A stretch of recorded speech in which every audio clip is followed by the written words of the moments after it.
आगे बढ़ते हैं साहब। ये देखो आप यहाँ पर क्या कह रहा है ये कि 0 से π/2 तो सीमा है और अपने को इसका समाकलन करना है, निश्चित समाकलन। कैसे होगा देखो आप, यहाँ पर आए साहब हल I बराबर यह है 0 से π/2 sin x और बटे में 1 + cos की घात 2x dx। अब यहाँ दिख रहा है साहब कि मानना पड़ेगा, बगैर माने ये होने से रहा। तो यहाँ पर मानो, क्या मानेंगे साहब, माना क्या मानो, cos x बराबर t मान लिया साहब, cos x बराबर क्या मान लिया, t। तो यहाँ पर अपन समाकलन करें x के सापेक्ष अवकलन करने पर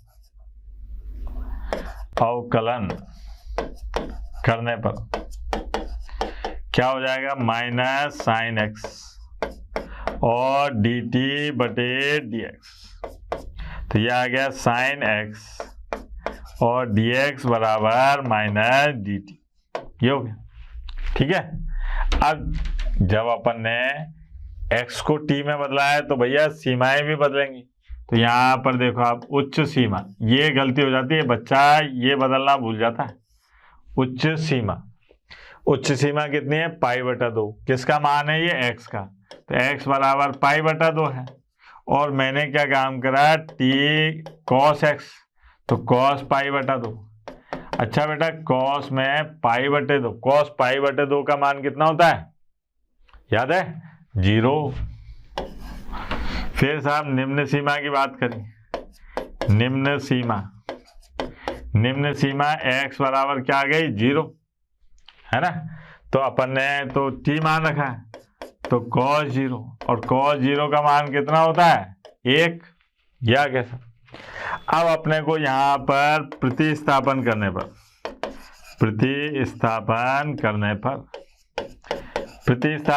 पर I बराबर, ये सीमा चल रही है 1 से 0 और -dt/1 प्लस और t की घात 2, या क्या, ठीक है।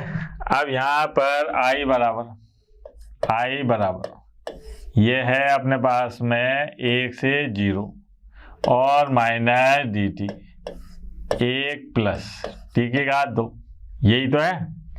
अब आपको याद है 1/1 प्लस t की घात 2, इसका समाकलन क्या होगा, tan इनवर्स t। तो यहाँ पर I बराबर माइनस, ये आ गया अपने पास में tan इनवर्स t, और सीमा क्या दे रखी है बेटा, 1 से 0, है ना।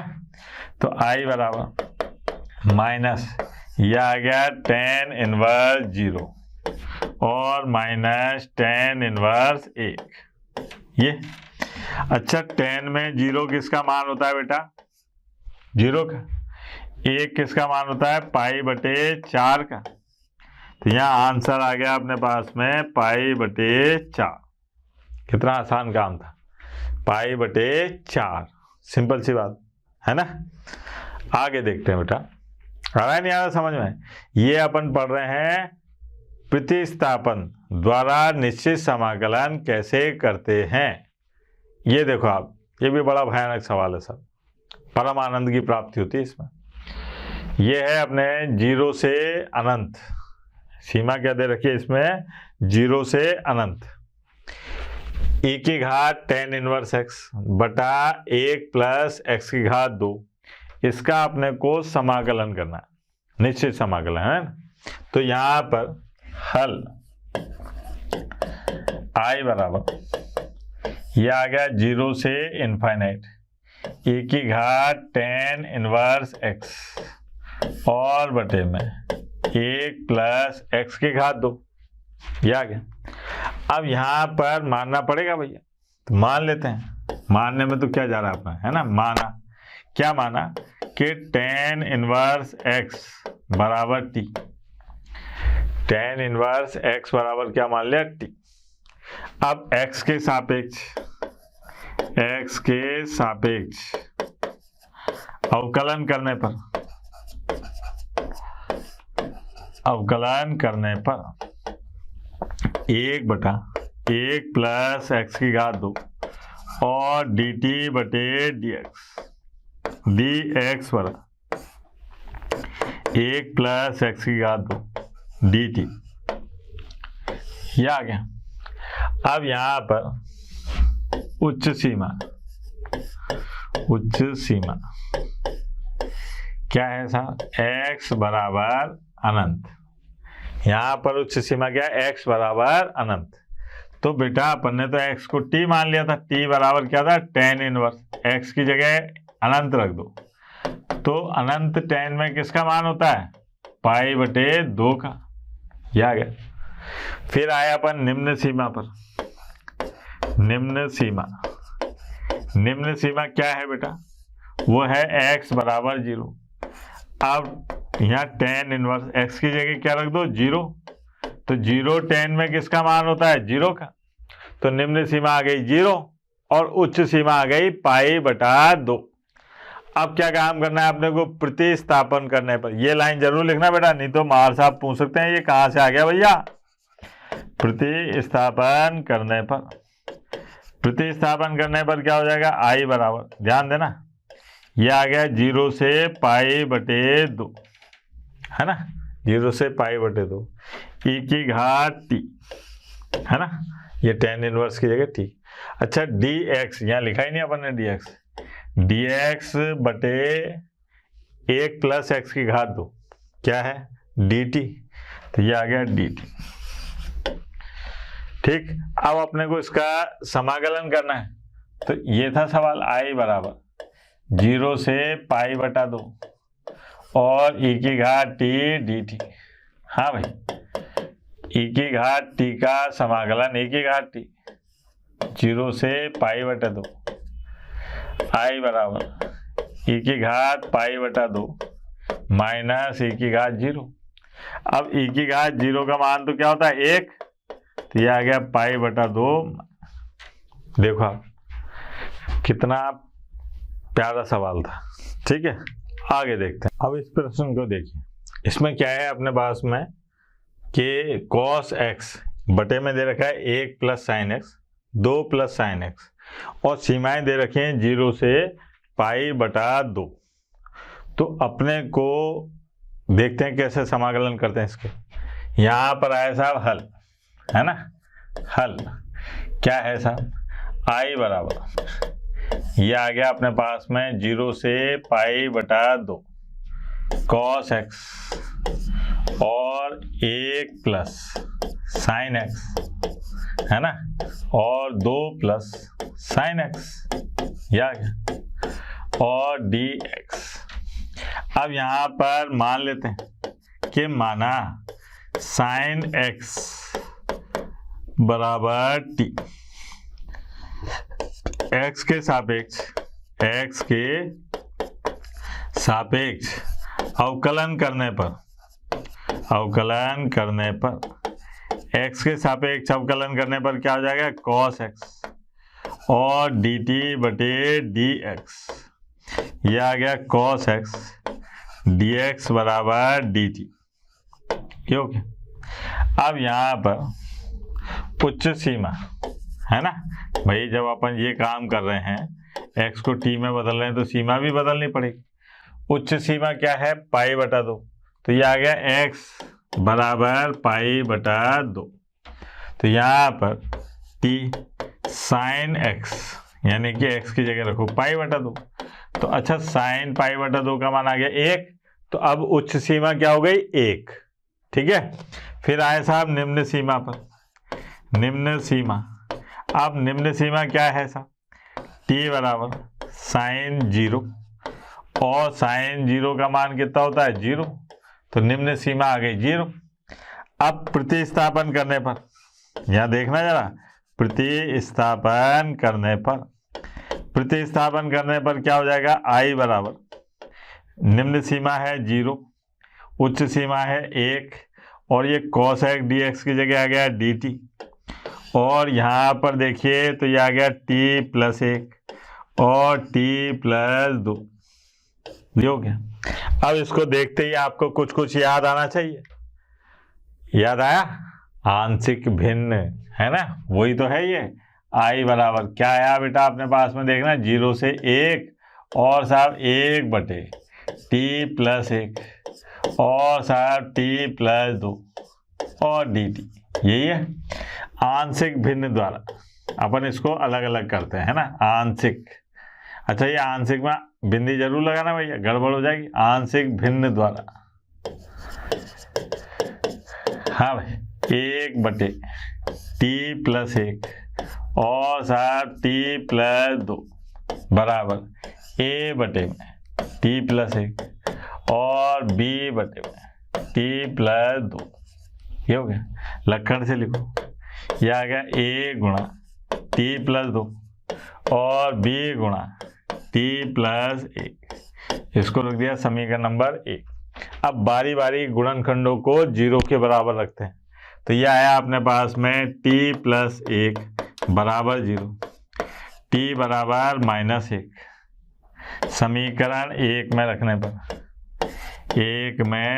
पर क्या हो जाएगा बेटा, 1 बराबर ए गुणा -1 प्लस 2 बी गुणा 0। तो यहाँ पर आ गया ए बराबर 1, ये हो गया। फिर साहब t प्लस 2 बराबर 0, यानी कि t बराबर -2। समीकरण 1 में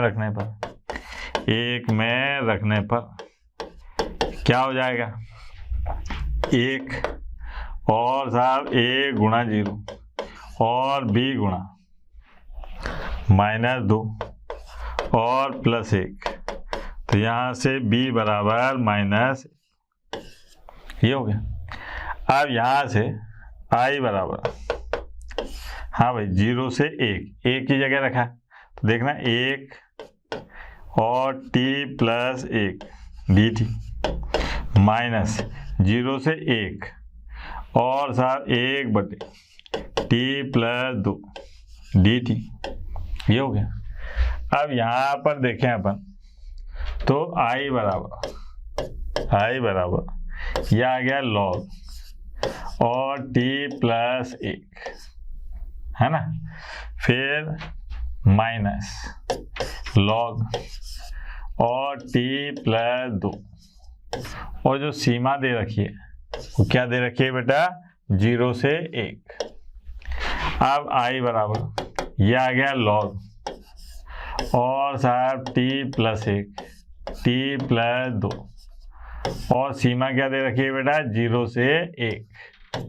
अब मान रख लो इनका, i बराबर पहले 1 रखते हैं ना, log ये आ गया अपने पास में 1 प्लस 1 1 प्लस 2, फिर माइनस log यहाँ पर आ गया 0 प्लस 1 और 0 प्लस 2, ये हो गया। आप देखें जरा, ये क्या आ गया, log 2/3 और माइनस log 1/2। i बराबर ये क्या आ गया, log, हाँ भाई, 2/3 और उल्टा मारेंगे तो 2/1, सही है। ये देखो, तो यहाँ पर आ गया i बराबर log 4/3। मापांक में लगा दो, क्योंकि log हमेशा क्या होते हैं, धनात्मक। कितना मजेदार प्रश्न था ये, ठीक है बेटा। ये भी उसी तरीके का सवाल है, लेकिन उससे थोड़ा सा कठिन है ना, है तो उसी तरीके का। यहाँ पर भी अपने को मानना पड़ेगा। देखो कैसे मानते हैं। यहाँ पर हल i बराबर 0 से 1 x साइन इनवर्स x और बटे में अंडर रूट 1 माइनस x की घात 2 dx। ये जो अपन अभी कर रहे हैं, ये प्रतिस्थापन द्वारा निश्चित समाकलन कर रहे हैं, तो इसलिए परेशान मत होइएगा, है ना। अभी गुणधर्म पढ़ेंगे तो ये वाले सवाल भी आप उसी गुणधर्म से करने लगोगे। देखना, आप गुणधर्म इन कठिन सवालों को और सरल कर देते हैं, अगर गुणधर्म याद रहे तो। ठीक है, तो कल अपन गुणधर्म पढ़ेंगे, लेकिन आज इसको देखते हैं अपन, है ना। अब साहब यहाँ पर माना माना साइन इनवर्स एक्स बराबर टी। साइन इनवर्स एक्स बराबर क्या है? टी। एक्स के सापेक्ष अवकलन करने पर क्या हो जाएगा? 1/1 माइनस एक्स की घात 2 dt बटे dx। तो ये आ गया dx और बटे 1 माइनस एक्स की घात 2 dt। क्या आ गया? अब यहाँ पर देखो, आप x बराबर अगर बात करें तो क्या आ जाएगा? साइन टी, है ना? ये भी तो होगा। यहाँ अपन ने जब x को t में बदला है तो सीमा भी बदलेगी। अब सीमा बदलेगी तो देखो आप, उच्च सीमा क्या होगी बेटा? उच्च सीमा x बराबर उच्च सीमा कितनी थी? 1। तो t रखा है अपन ने साइन इनवर्स x, तो x की जगह 1 रखा। अब 1 किसका मान होता है? पाई बटे 2 का। यह आ गया। 1 साइन में किसका मान होता है? पाई बटे 2 का। फिर साहब निम्न सीमा की बात करें। निम्न सीमा क्या है? x बराबर 0, है ना? तो t बराबर, अब x की जगह 0 रख दो, यह आ गया 0। तो यहाँ पर आ गया t बराबर 0। तो निम्न सीमा तो हो गई 0 और उच्च सीमा क्या हो गई? पाई बटा 2। यहाँ सीमाएं बदल दी। यहाँ पर अपन ने मान देख लिया। अब प्रतिस्थापन करने पर